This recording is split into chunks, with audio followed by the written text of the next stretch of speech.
We are here with Tom Stade after his show. You are Kyle? Fuck, I'm glad Kyle knows where he is. That's it first. For the people listening, do you mind naming the show, just so they know where to find it? I am... the show is called Naughty by Nature. And it is at the Stand for most of August. I'm not going to remember all the dates, but That's it's right. August. August works. And the show starts at 8:30. Doors open at 8, so get here by then, and you'll get a good seat. So you've been doing the Fringe for years. What brings you back to Edinburgh Fringe? What keeps bringing me back to the Edinburgh Fringe is I moved up here to Scotland. I want to say back in 2006. All right. So the reason is I think I've been to a lot of festivals around the world, Kyle, and not only is it on my doorstep, that's one of the reasons, because like it's just there. Why wouldn't you do it? But I can honestly say that this is it's one of the greatest festivals. It is the greatest comedy festival in the world, not a doubt in my mind. The amount of talent that shows up here every year, it's absolutely incredible, new and old, and it's just, it's fun to be a part of it and to catch. Like every time I come here every year, it's a different feel, it's a different vibe, and I think that's what I get off on that all the time. I don't know. I just like the whole Edinburgh Festival showbiz atmosphere. It's just me. So what's your, doesn't have to be best, but what's your standout moment from comedy? What's one thing that you think, like, from your tenure, what's the one memory that pops in the head? Okay, that's too difficult of a question, but I'm gonna give you one of them because there's so many. There's so many. Like, if you want to go back, one of my favorite moments, I know it doesn't mean anything to anybody, but it was the first time I got a paid spot is almost as exciting as the first time they called me to do the Michael McIntyre Road show. Same excitingness as the first time I signed a deal with CBS. There's so many, but I think for the festival, my favorite time was the very first one, the very first festival I did, and I want to say it was back in 2006. And the reason it was the best was because we just finished doing the Michael Road show, and I'd never been to this festival before, and to do a show every day for 30 days was unheard of.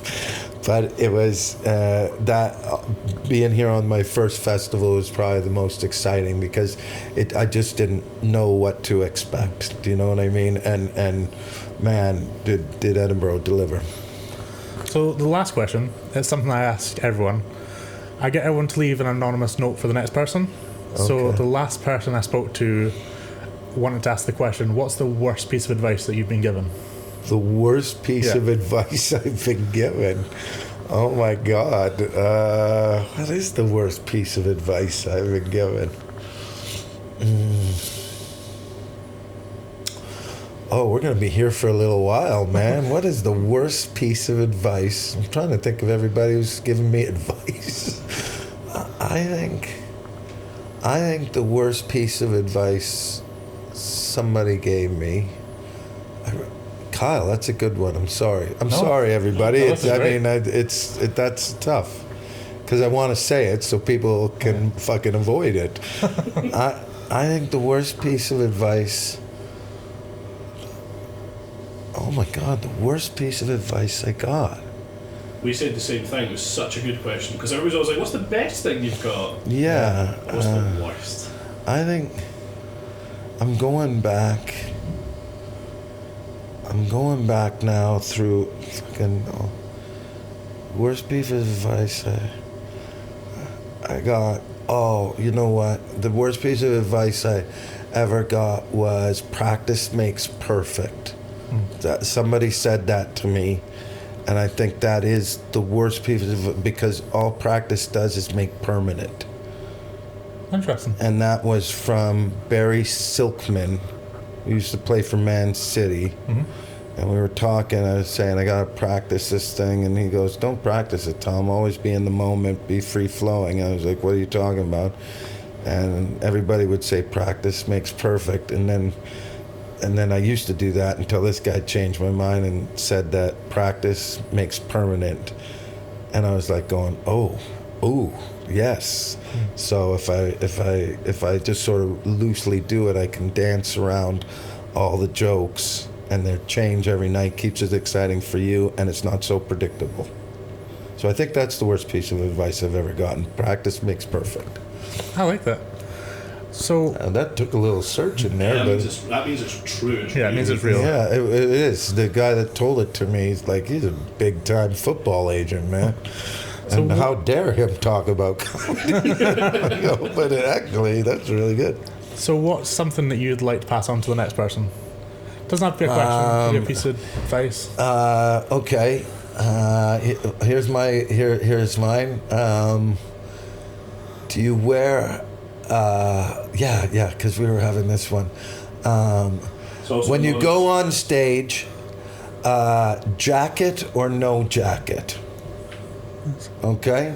One of the biggest things I always thought about was, do I look like I just showed up, or do I look like I'm there ready? So if you wear a jacket, it always feels like you just showed up, and if you're not wearing a jacket, it looks like you were backstage getting ready. So I think, for whoever the next person is, jacket or no jacket on stage. I like that. Thanks. Okay. Awesome. Thank you. I have one final question, just out of curiosity. What inspired Naughty by Nature as a name? Other than you as a human. Well, yeah. I think the name, every time anyone comes out, I think we came up with the name after we wrote the show. Like, we wrote the show first. Yeah. And I think when me and Trudy were looking at it and looking at all the jokes, she was like, ooh, you're a bit naughty by nature. And that just kind of stuck, because it's like, I don't think anybody really names the show first and then tries to get the material to fit the name. I think it's the material, and then you find the name for it. So it was after. And it was Trudy. It was totally Trudy that went, you're a little naughty by nature. This show's naughty by nature. And we were like, ooh, that's a really great title. So, and it fits me, by the way. And it perfectly fits me. But other than that, like a jacket you've just turned up in. Yeah, like a jacket I just turned up in. Touché, sir. But yeah, so that's where we're at. Yeah. That's amazing. Thank you.